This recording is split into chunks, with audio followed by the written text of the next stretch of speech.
नमः शिवाय। जय भोलेनाथ। सोमवार को त्रयोदशी तिथि होने पर सोम प्रदोष व्रत रखा जाता है। आप सभी को सोम प्रदोष व्रत की हार्दिक शुभकामनाएं। सोम प्रदोष व्रत को भगवान शिव और माता पार्वती जी की पूजा की जाती है। मान्यताओं के अनुसार सोम प्रदोष व्रत करने से व्रत रखने वाले भक्तों की सभी दोष और पापों का नाश हो जाता है। इस व्रत को करने से सुहागिन नारियों का सुहाग सदा अटल रहता है। जो स्त्री पुरुष जिस कामना को लेकर इस व्रत को करते हैं, उनकी सभी कामनाएं कैलाशपति शंकर जी की कृपा से पूर्ण होती हैं। सूत जी कहते हैं, त्रयोदशी व्रत करने वाले को 100 गौदान का फल भी प्राप्त होता है। इस व्रत को जो भी विधि विधान और तन मन धन से करता है, उसके सभी दुख दूर हो जाते हैं। आज की इस वीडियो में मैं आपको सुनाने जा रही हूँ सोम प्रदोष व्रत की बड़ी ही दुर्लभ कथा। आप सभी भक्तजन इन कथाओं को बड़ी ही श्रद्धा और प्रसन्न चित्त मन से सुनिएगा। प्रेम से बोलिए भगवान भोलेनाथ की जय। स्कंद पुराण के अनुसार सूत जी कहते हैं, विदर्भ देश में सत्यव्रत नाम से प्रसिद्ध एक राजा थे। धर्म पूर्वक राज्य करते हुए उनका बहुत सा समय सुख पूर्वक बीत गया। एक समय शाल्व देश के राजाओं ने विदर्भ देश पर आक्रमण कर दिया। उनके बीच भयंकर युद्ध हुआ। दोनों पक्षों की बहुत सी सेना मारी गई, परंतु अंत में विदर्भ देश के राजा भी उनके हाथों से मारे गए। विदर्भ राज की गर्भवती स्त्री दुखी होकर रात के समय राजभवन से निकलकर वन की ओर चली गई। सुबह होने पर उस रानी ने जलाशय के किनारे एक वृक्ष के नीचे एक सुंदर से पुत्र को जन्म दिया। उसके बाद वह प्यास से व्याकुल होकर जलाशय में पानी पीने गई। इतने में ही एक घड़ियाल ने आकर उसे अपना ग्रास बना लिया। वह बालक पैदा होते ही माता पिता से हीन हो गया।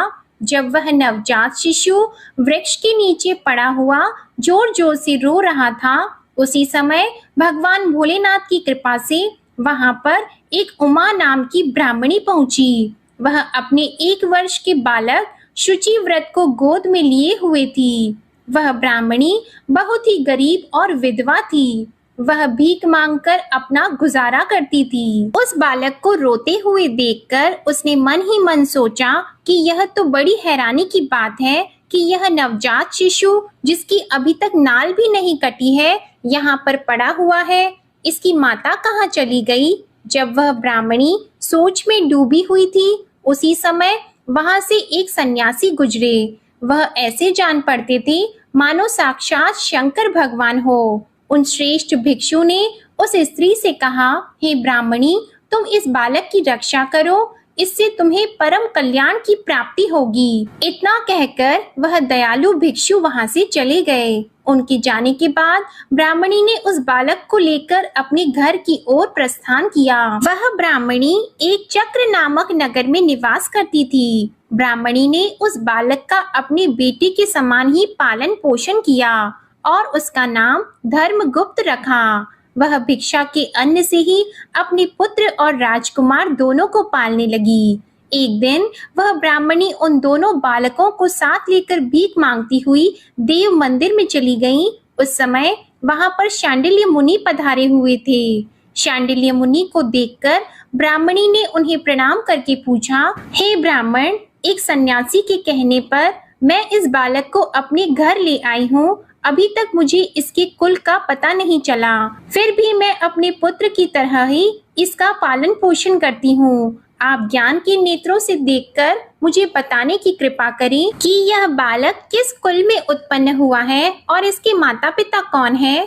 तब मुनिवर बोले, यह विदर्भ देश के राजा का पुत्र है। इतना कहकर शांडिल्य मुनि ने उस बालक के पिता के युद्ध में मारे जाने तथा उसकी माता के ग्रह द्वारा ग्रस्त होने का सब समाचार पूर्ण रूप से बताया। यह सुनकर ब्राह्मणी को और भी आश्चर्य हुआ।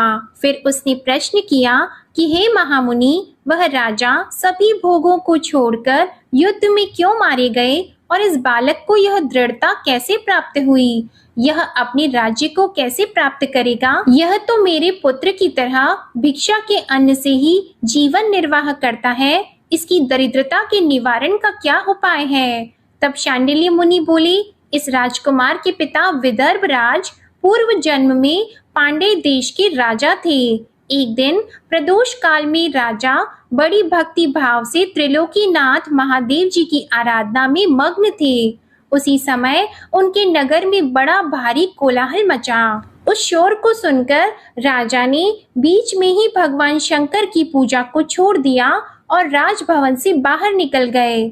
इसी समय राजा का मंत्री शत्रु को पकड़कर उनके समीप ले आया। वह शत्रु पांड्य राज्य का सामंत था। उसे देखते ही राजा ने क्रोध पूर्वक उसका मस्तक कटवा दिया। शिव पूजा को छोड़कर नियम को समाप्त किए बिना ही राजा ने रात में भोजन भी कर लिया। इसी प्रकार राजकुमार भी प्रदोष काल में भगवान शिव की पूजा किए बिना ही भोजन करके सो गया। वही राजा अगले जन्म में विदर्भ राज हुआ।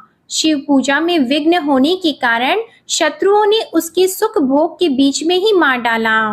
पूर्व जन्म में जो उसका पुत्र था, इस जन्म में भी राजा का वही पुत्र है। भगवान शिव की पूजा का उल्लंघन करने के कारण यह दरिद्रता को प्राप्त हुआ है। इसकी माता ने पूर्व जन्म में छल से अपनी सौत को मार डाला था। उस महान पाप के कारण ही वह इस जन्म में ग्रह के द्वारा मारी गई। हे ब्राह्मणी, तुम्हारा पुत्र पूर्व जन्म में भी एक ब्राह्मण था। इसने अपना सारा जीवन केवल दान लेने में ही बिताया, यज्ञ आदि सत्कर्म नहीं किए, इसलिए यह दरिद्रता को प्राप्त हुआ है। उस दोष के निवारण के लिए अब यह भगवान शंकर की शरण में जाए। यदि यह दोनों बालक प्रत्येक प्रदोष के दिन भगवान शंकर का पूजन करते रहे तो वर्ष भर के भीतर ही इनकी दरिद्रता का नाश होगा और राज्य सुख की प्राप्ति होगी। इस प्रकार शरण में आई हुई ब्राह्मणी को मधुर वचनों द्वारा आश्वासन देकर शांडिल्य मुनि ने उनके दोनों बालकों को भगवान शंकर की आराधना के मंत्र का उपदेश दिया।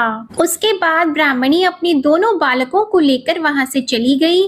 4 मास बाद एक दिन ब्राह्मण का पुत्र नदी में स्नान करने गया। वहां उसे धन से भरा हुआ एक घड़ा मिला, जिसे लेकर वह अपनी माँ के पास गया। माँ धन से भरे हुए घड़े को देखकर खुश हो गई और उसने कहा, इसे अपने भाई के साथ आधा आधा बांट लो। मगर धर्मगुप्त ने इस धन में हिस्सेदारी से मना करते हुए कहा, मैं किसी अन्य के भाग्य का भागी नहीं हो सकता। प्रत्येक व्यक्ति स्वयं के कर्म का फल भोगता है। इस प्रकार प्रसन्नता पूर्वक भगवान शंकर की पूजा करते हुए उन दोनों कुमारों का 1 वर्ष व्यतीत हो गया। एक दिन ब्राह्मण का पुत्र और राजकुमार वन में भ्रमण करने गए। मार्ग में उन्होंने देखा कि अनेक गंधर्व कन्याएं आपस में खेल रही थी। ब्राह्मण कुमार वहीं पर रुक गया और राजकुमार से बोला, हमें इससे आगे नहीं जाना चाहिए। ये गंधर्व कन्याएं हैं, किसी को भी अपनी ओर आकर्षित कर सकती हैं। मगर राजकुमार निडर होकर आगे बढ़ता गया। जब मुख्य गंधर्व कन्या ने राजकुमार धर्मगुप्त को देखा तो वह उसके प्रति आकर्षित हो गई। उसने अपनी सभी सखियों को फूल चुनने के लिए भेज दिया और राजकुमार के पास आने की प्रतीक्षा करने लगी। उसे अकेला देखकर राजकुमार उसके पास गया और उससे बातचीत शुरू की। उसने बताया कि मैं विदर्भ देश का राजकुमार हूँ। मेरे माता पिता अब इस संसार में नहीं हैं और शत्रुओं ने हमारे राज्य पर कब्जा कर लिया है। तब कन्या ने अपना परिचय देते हुए कहा कि मैं विदर्भिक नामक गंधर्व की पुत्री हूँ। मेरा नाम अंशुमति है और मैं गायन में प्रवीण हूँ। उसने यह भी कहा कि मैं आपसे विवाह करना चाहती हूँ। इतना कहकर उसने अपनी मोतियों की माला निकालकर राजकुमार को पहना दी। तब राजकुमार ने पूछा, तुम राजपाट गंवा चुके राजकुमार के साथ कैसे रह पाओगी और अपने माता पिता की अनुमति के बिना तुम मेरे साथ कैसे आ सकती हो? इस पर अंशुमति बोली, चाहे जो हो जाए मैं वही करूंगी जो मैं चाहती हूँ। तुम 2 दिन बाद प्रातः काल यहाँ आकर मुझसे मिलना। इतना कहकर वह वहां से चली गई। राजकुमार ने वापस आकर ब्राह्मणी और उसके पुत्र को सारी बात बताई। वे दोनों बहुत खुश हुए। 2 दिन बाद राजकुमार पुनः उसी वन में गया। उसने देखा कि अंशुमति अपने पिता के साथ उसकी प्रतीक्षा कर रही है। तब गंधर्व राज ने राजकुमार से कहा, मैं कैलाशपुरी गया था। वहाँ भगवान शिव और माता पार्वती ने मुझे बुलाकर कहा कि धर्मगुप्त नामक राजकुमार राज्य से विहीन होकर भटक रहा है, जाओ और उसका राज्य पुनः प्राप्त करने में उसकी सहायता करो। मैं उनकी आज्ञा के अनुसार अपनी पुत्री अंशुमति का हाथ तुम्हारे हाथ में दे रहा हूँ और राज्य प्राप्त करने में मैं तुम्हारी सहायता करूँगा। मेरी पुत्री 10,000 वर्ष तक तुम्हारे साथ इस पृथ्वी पर रहेगी और जब तुम शिवलोक में जाओगी तब भी वह इसी काया में तुम्हारे साथ ही रहेगी। भगवान शिव के आदेश अनुसार धर्मगुप्त और अंशुमति का विवाह हो गया। अंशुमति के पिता ने अपनी गंधर्व सेना भी राजकुमार को दे दी। सेना की सहायता से उसने अपने शत्रुओं को परास्त कर दिया और अपने पिता का खोया हुआ राज्य उन्हें प्राप्त कर लिया। अब राजकुमार धर्मगुप्त राजा बन गया।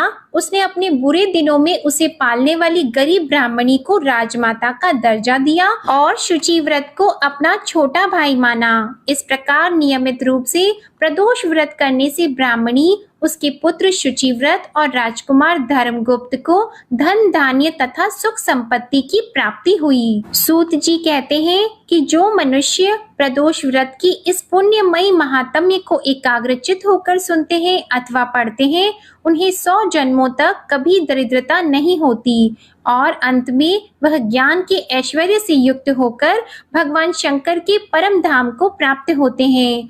प्रेम से बोलिए भगवान शंकर की जय, माता पार्वती की जय। अब आप सुनिए भगवान शिव की कथा। बहुत समय पहले वाशकल नामक गांव में बिंदुक नाम का एक ब्राह्मण रहता था। वह अधर्मी, दुरात्मा और महापापी था। उसकी स्त्री बहुत सुंदर थी। उसका नाम चंचुला था। वह सदा उत्तम धर्म का पालन करती थी, परंतु बिंदुक वैश्यागामी था।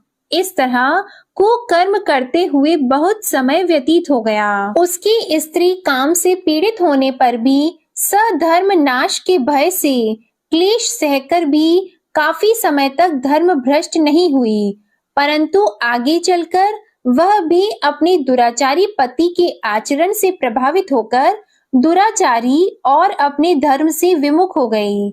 इस तरह दुराचार में डूबे हुए उन पति पत्नी का बहुत सा समय व्यर्थ बीत गया। वैश्यागामी दूषित बुद्धि वाला वह दुष्ट ब्राह्मण बिंदुक समय अनुसार मृत्यु को प्राप्त होकर नरक में चला गया। बहुत समय तक नरक के दुखों को भोगकर वह मूढ़ बुद्धि पापी विंध्य पर्वत पर भयंकर पिशाच हुआ।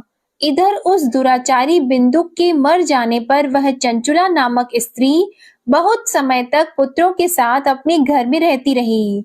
पति की मृत्यु के बाद वह भी अपने धर्म से गिरकर पर पुरुषों का संग करने लगी थी। सती विपत्ति में भी अपने धर्म का पालन करना नहीं छोड़ती। यही तो तप है। कठिन तो होता है लेकिन इसका फल मीठा होता है। एक दिन देव योग से किसी पुण्य पर्व के आने पर वह अपने भाई बंधुओं के साथ गोकर्ण क्षेत्र में गई। उसने तीर्थ के जल में स्नान किया और बंदी जनों के साथ यहाँ वहाँ घूमने लगी। वह एक देव मंदिर में गई। वहां उसने एक ब्राह्मण के मुख से भगवान शिव की परम पवित्र एवं मंगलकारी कथा सुनी। ब्राह्मण कह रहे थे कि जो स्त्रियां व्यभिचार करती हैं, वे मरने के बाद जब यमलोक जाती हैं, तब यमराज के दूत उन्हें तरह तरह से यंत्रणा देते हैं कि वे उसके कामांगों को तप्त लौह के डंडों से दागते हैं। तप्त लौह के डंडों से उसका संसर्ग कराते हैं। ये सारे दंड इतनी वेदना देने वाले होते हैं कि जीव पुकार पुकार कर कहता है कि अब वह ऐसा नहीं करेगा, लेकिन यमदूत उसे छोड़ते नहीं हैं। कर्मों का फल तो सभी को भोगना पड़ता है। देव, ऋषि, मनुष्य सभी इससे बंधे हुए हैं। ब्राह्मण के मुख से ये वैराग्य बढ़ाने वाली कथा को सुनकर चंचुला भय से व्याकुल हो गई। कथा समाप्त होने पर सभी लोग वहां से चले गए। तब कथा बांचने वाले ब्राह्मण देवता से चंचुला ने कहा, हे ब्राह्मण, धर्म को न जानने के कारण मेरे द्वारा बहुत बड़ा दुराचार हुआ है। स्वामी, मेरे ऊपर कृपा कर मेरा उद्धार कीजिए। आपके प्रवचन को सुनकर मुझे इस संसार से वैराग्य हो गया है। मुझ मूढ़ चित्त वाली पापिनी को धिक्कार है। मैं निंदा के योग्य हूँ। मैं बुरे विषयों में फंसकर अपने धर्म से विमुख हो गई थी। कौन मुझ जैसी को मार्ग में मन लगाने वाली पापिनी का साथ देगा? जब यमदूत मेरे गले में फंदा डालकर मुझे बांध कर ले जाएंगे और नरक में मेरे शरीर के टुकड़े करेंगे, तब मैं कैसे उन महायातनाओं को सहन कर पाऊंगी? मैं सब प्रकार से नष्ट हो गई हूँ, क्योंकि अभी तक मैं हर तरह से पाप में डूबी रही हूँ। हे ब्राह्मण, आप मेरे गुरु हैं, आप ही मेरे माता पिता हैं। मैं आपके शरण में आई हूँ। मुझ अबला का अब आप उद्धार कीजिए। इस प्रकार विलाप करती हुई चंचुला ब्राह्मण देवता के चरणों में गिर पड़ी। तब ब्राह्मण ने उसे कृपा पूर्वक उठाया और इस प्रकार कहा, नारी, तुम सौभाग्यशाली हो, जो भगवान शंकर की कृपा से तुमने वैराग्यपूर्ण ये कथा सुनी है और कथा को सुनकर समय से अपनी गलती का एहसास कर लिया है। तुम डरो मत और भगवान शिव की शरण में जाओ। उनकी परम कृपा से तुम्हारे सभी पाप नष्ट हो जाएंगे। मैं तुम्हें भगवान शिव की कथा सहित वह मार्ग बताऊंगा जिसके द्वारा तुम्हें सुख देने वाली उत्तम गति प्राप्त होगी। शिव कथा सुनने से तुम्हारी बुद्धि शुद्ध हो गई है और तुम्हें पश्चाताप हुआ है तथा मन में वैराग्य उत्पन्न हुआ है। पश्चाताप ही पाप करने वाले पापियों के लिए सबसे बड़ा प्रायश्चित है। जो मनुष्य अपने कुकर्म के लिए प्रायश्चित नहीं करता, वह उत्तम गति प्राप्त नहीं करता, परंतु जिसे अपने कुकृत्य पर हार्दिक पश्चाताप होता है, वह अवश्य ही उत्तम गति का भागीदार होता है। इसमें कोई शक नहीं है। शुद्ध चित्त में ही भगवान शिव और माता पार्वती का वास होता है। वह शुद्ध आत्मा पुरुष सदा शिव के पद को प्राप्त होता है। इस कथा का श्रवण सभी मनुष्यों के लिए कल्याणकारी है, अतः इसकी आराधना और सेवा करनी चाहिए। हे ब्राह्मण पत्नी, तुम अन्य विषयों से अपने मन को हटाकर भगवान शंकर की इस परम पावन कथा को सुनो। इससे तुम्हारे चित्त की शुद्धि होगी और तुम्हें मोक्ष की प्राप्ति होगी। जो मनुष्य निर्मल हृदय से भगवान शिव के चरणों का चिंतन करता है, उसकी एक ही जन्म में मुक्ति हो जाती है। यह कहकर वे ब्राह्मण चुप हो गए। उनका हृदय करुणा से भर गया। वे ध्यान में मग्न हो गए। ब्राह्मण का यह उपदेश सुनकर चंचुला के नेत्रों में आनंद के आंसू छलक आए। वह हर्ष भरे हृदय से ब्राह्मण देवता के चरणों में गिर गई और हाथ जोड़कर बोली कि मैं कृतार्थ हो गई। हे ब्राह्मण, शिव भक्तों में श्रेष्ठ स्वामिन, आप धन्य हैं। आप परमार्थदर्शी हैं और सदा परोपकार में लगे रहते हैं। साधो, मैं नरक के समुद्र में गिर रही हूँ। कृपा करके मेरा उद्धार कीजिए। जिस पौराणिक और अमृत के समान कथा की बात आपने की है, उसे सुनकर ही मेरे मन में वैराग्य उत्पन्न हुआ। उस अमृतमयी कथा को सुनने के लिए मेरे मन में बड़ी श्रद्धा हो रही है। कृपया आप मुझे उसे सुनाइए। कथा सुनने की इच्छा मन में लिए हुए चंचुला उन ब्राह्मण देवता की सेवा में वहीं रहने लगी। उस गोकर्ण नामक महाक्षेत्र में उन ब्राह्मण देवता के मुख से चंचुला भगवान शिव की भक्ति, ज्ञान और वैराग्य बढ़ाने वाले और मुक्ति देने वाली परम उत्तम कथा सुनकर कृतार्थ हुई। उसका चित्त शुद्ध हो गया। वह अपने हृदय में शिव के सगुण रूप का चिंतन करने लगी। वह सदैव शिव सच्चिदानंदमय स्वरूप का स्मरण करती थी। इसके बाद अपना समय पूर्ण होने पर चंचुला ने बिना किसी कष्ट के अपना शरीर त्याग दिया। उसे लेने के लिए एक दिव्य विमान वहां पहुंचा। ये विमान शोभा साधनों से सजा था और शिव गणों से सुशोभित था। चंचुला विमान से शिवपुरी पहुंची। उसके सारे पाप धुल गए। वह दिव्य रूप धारिणी दिव्यांगना हो गई थी। वह गौरांगी देवी मस्तक पर अर्धचंद्र का मुकुट और अन्य दिव्य आभूषण पहने शिवपुरी में पहुंची। वहां उसने सनातन देवता त्रिनेत्रधारी महादेव शिव को देखा। सभी देवता उनकी सेवा में भक्ति भाव से उपस्थित थे। उनकी अंग कांति करोड़ों सूर्यों के समान प्रकाशित हो रही थी। 5 मुख और हर मुख में 3-3 नेत्र थे। मस्तक पर अर्धचंद्र आकार मुकुट शोभायमान हो रहा था। कंठ में नील चिन्ह, उनके साथ में देवी गौरी विराजमान थी, जो विद्युत पुंज के समान प्रकाशित हो रही थी। महादेव जी की कांति कपूर के समान गौर थी। उनके शरीर पर श्वेत वस्त्र थे तथा शरीर श्वेत भस्म से युक्त था। इस प्रकार भगवान शिव के परम उज्जवल रूप के दर्शन कर चंचुला बहुत प्रसन्न हुई। उसने भगवान को बारंबार प्रणाम किया और हाथ जोड़कर प्रेम, आनंद और संतोष से युक्त होकर विनीत भाव से खड़ी हो गई। उसके नेत्रों से आनंद के आंसुओं की धारा बहने लगी। भगवान शंकर और भगवती गौरी उमा ने करुणा के साथ सौम्य दृष्टि से देखकर चंचुला को अपने पास बुलाया। गौरी उमा ने उसे प्रेम पूर्वक अपनी सखी बना लिया। चंचुला सुखपूर्वक भगवान शिव के धाम में उमा देवी की सखी के रूप में निवास करने लगी। एक दिन चंचुला आनंद में मग्न उमा देवी के पास गई और दोनों हाथ जोड़कर उनकी इस स्तुति को करने लगी। हे गिरिराज नंदिनी, स्कंद माता उमा, आप सभी मनुष्यों एवं देवताओं द्वारा पूजित तथा समस्त सुखों को देने वाली हैं। आप शंभु प्रिया हैं, आप ही सगुणा और निर्गुणा हैं। हे सच्चिदानंद स्वरूपा, आप ही प्रकृति की पोषक हैं। हे माता, आप ही संसार की सृष्टि, पालन और संहार करने वाली हैं। इस प्रकार सद्गति प्राप्त चंचुला देवी की स्तुति कर शांत हो गई। उसकी आंखों में प्रेम के आंसू उमड़ आए। तब शंकर प्रिया भक्त वत्सला उमा देवी ने बड़े प्रेम से चंचुला को चुप कराते हुए कहा कि सखी चंचुला, मैं तुम्हारी इस स्तुति से प्रसन्न हूँ। बोलो, क्या वर मांगती हो? तब चंचुला बोली, हे गिरिराज कुमारी, मेरे पति बिंदुक इस समय कहाँ हैं? उनकी स्थिति कैसी है, मुझे बताइए और कुछ उपाय कीजिए ताकि हम फिर से मिल सकें। हे महादेवी, मेरे पति एक शूद्र जाति वैश्या के प्रति आसक्त थे और पाप में ही डूबे रहते थे। गिरिजा बोली, बेटी, तुम्हारा पति बिंदुक पापी था। उसका अंत बड़ा भयानक हुआ।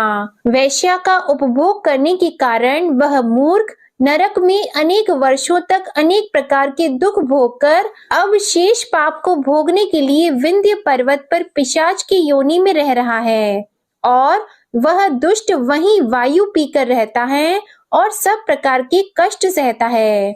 गौरी देवी की ये बात सुनकर चंचुला अत्यंत दुखी हो गई। फिर मन को किसी तरह स्थिर करती हुई दुखी हृदय से माँ गौरी से उसने एक बार फिर पूछा, हे महादेवी, मुझ पर कृपा कीजिए और मेरे पापी पति का अब उद्धार कीजिए। कृपा करके मुझे वह उपाय बताइए जिससे मेरे पति को उत्तम गति प्राप्त हो सके। गौरी देवी ने कहा, यदि तुम्हारा पति भगवान शिव की पुण्यमय उत्तम कथा सुने तो वह इस दुर्गति को पार करके उत्तम गति का भागी हो सकता है। अमृत के समान मधुर गौरी देवी के ये वचन सुनकर चंचुला ने दोनों हाथ जोड़कर मस्तक झुकाकर उन्हें बार बार प्रणाम किया और प्रार्थना की कि मेरे पति को भगवान शिव की कथा सुनाने की व्यवस्था कीजिए। ब्राह्मण पत्नी चंचुला के बार बार प्रार्थना करने पर शिव प्रिया गौरी देवी ने भगवान शिव की महिमा का गान करने वाले गंधर्व राज तुमरु को बुलाकर कहा, तुमरु, तुम्हारी भगवान शिव में प्रीति है। तुम मेरे मन की सभी बातें जानकर मेरे कार्यों को सिद्ध करते हो, तो मेरी इस सखी के साथ विंध्य पर्वत पर जाओ। वहां एक महाघोर और भयंकर पिशाच रहता है। पूर्व जन्म में वह पिशाच बिंदुक नामक ब्राह्मण मेरी इस सखी चंचुला का पति था। वह वैश्यागामी हो गया था। वह स्नान, संध्या आदि नित्य कर्म छोड़कर अपवित्र रहने लगा। क्रोध के कारण उसकी बुद्धि भ्रष्ट हो गई थी। दुर्जनों से उसकी मित्रता तथा सज्जनों से द्वेष बढ़ गया था।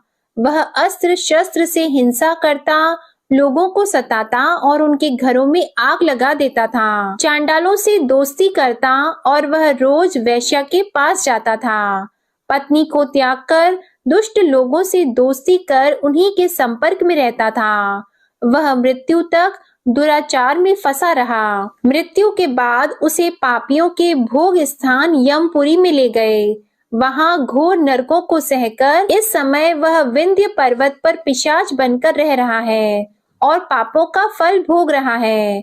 तुम उसके सामने परम पुण्यमयी, पापों का नाश करने वाली भगवान शिव की दिव्य कथा का प्रवचन करो। इस कथा के सुनने से उसका हृदय सभी पापों से मुक्त होकर शुद्ध हो जाएगा और वह प्रेत योनि से मुक्त हो जाएगा। दुर्गति मुक्त होने पर उस बिंदुक नामक पिशाच को तुम विमान पर बिठाकर भगवान शिव के पास ले आना। माँ उमा का आदेश पाकर गंधर्व राज तुमरू प्रसन्नता पूर्वक अपने भाग्य की सराहना करते हुए चंचुला को साथ लेकर विमान से पिशाच के निवास स्थान विंध्य पर्वत पर गया। वहां पहुंचकर उसने विशाल आकृति वाले पिशाच को देखा। उसका शरीर विशाल था, उसकी ठोड़ी बड़ी थी। वह कभी हंसता, कभी रोता, कभी उछलता था। महाबली तुमरू ने बिंदुक नामक पिशाच को पाशों से बांध लिया। उसके पश्चात तुमरू ने कथा बांचने के लिए स्थान तलाश कर मंडप की रचना की। शीघ्र ही इस बात का पता लोगों को चल गया कि एक पिशाच के उद्धार हेतु देवी पार्वती की आज्ञा से तुमरू भगवान शिव की कथा सुनाने विंध्य पर्वत पर आया है। उस कथा को सुनने के लोभ से बहुत से देवर्षि वहां पहुंच गए। सभी को आदर पूर्वक स्थान दिया गया। पिशाच बिंदुक को पाशों में बांधकर आसन पर बिठाया गया और तब तुमरू ने परम उत्तम भगवान शिव की अमृत कथा का गान शुरू किया, जिससे सभी श्रोता कृतार्थ हो गए। परम पुण्यमयी कथा को सुनकर पिशाच सभी पापों से मुक्त हो गया और उसने पिशाच शरीर का त्याग कर दिया। शीघ्र ही उसका रूप दिव्य हो गया। उसका शरीर गौर वर्ण का हो गया। शरीर पर श्वेत वस्त्र एवं पुरुषों के आभूषण आ गए। इस प्रकार दिव्य देहधारी होकर बिंदुक अपनी पत्नी चंचुला के साथ स्वयं भी भगवान शिव का गुणगान करने लगा। उसे दिव्य रूप में देखकर सभी को बहुत आश्चर्य हुआ। उसका मन परम आनंद से परिपूर्ण हो गया। सभी भगवान महेश्वर के अद्भुत चरित्र को सुनकर कृतार्थ होकर उनका यशोगान करते हुए अपने अपने धाम को चले गए।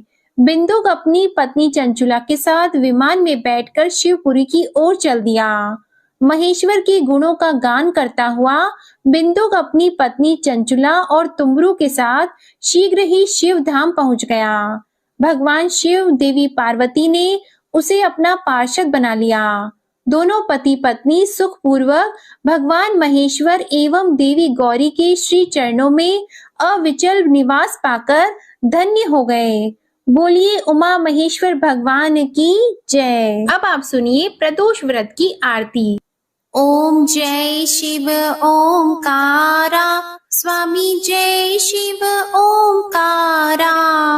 ब्रह्मा विष्णु सदा शिव, ब्रह्मा विष्णु सदा शिव, अर्धांगी धारा। ओम जय शिव ओंकारा। एकानन चतुरानन पंचानन राजी, स्वामी पंचानन राजी। हंसानन गरुड़ासन, हंसानन गरुड़ासन, वृषवाहन साजी। ओम जय शिव ओंकारा। दो भुज चार चतुर्भुज, 10 भुज अति सोहे, स्वामी 10 भुज अति सोहे। त्रिगुण रूप निरखता, त्रिगुण रूप निरखता, त्रिभुवन जन मोहे। ओम जय शिव ओंकारा। अक्षमाला वनमाला रुंडमालाधारी स्वामी रुंडमालाधारी। चंदन मृग मद सोहे चंदन मृग मद सोहे भाले शशिधारा। ओम जय शिव ओंकारा। श्वेतांबर पीतांबर बाघंबर अंगी स्वामी बाघंबर अंगी। सनकादिक गरुणादिक सनकादिक गरुणादिक भूतादिक संगे। ओम जय शिव ओंकारा। कर के मध्य कमंडल चक्र त्रिशूलधारी स्वामी चक्र त्रिशूलधारी। सुखकारी दुखहारी सुखकारी दुखहारी जगपालनकारी। ओम जय शिव ओंकारा। ब्रह्मा विष्णु सदा शिव जानत अविवेका स्वामी जानत अविवेका। प्रणवाक्षर में शोभित प्रणवाक्षर में शोभित ये तीनों एका। ओम जय शिव ओंकारा। त्रिगुण स्वामी जी की आरती जो कोई नर गावे स्वामी जो कोई नर गावे। कहत शिवानंद स्वामी रटत भोलानंद स्वामी सुख संपत्ति पावे। ओम जय शिव ओंकारा। ओम जय शिव ओंकारा स्वामी जय शिव ओंकारा। ब्रह्मा विष्णु सदा शिव अर्धांगी धारा। ओम जय शिव ओंकारा। ओम जय शिव ओंकारा। ओम जय शिव ओंकारा।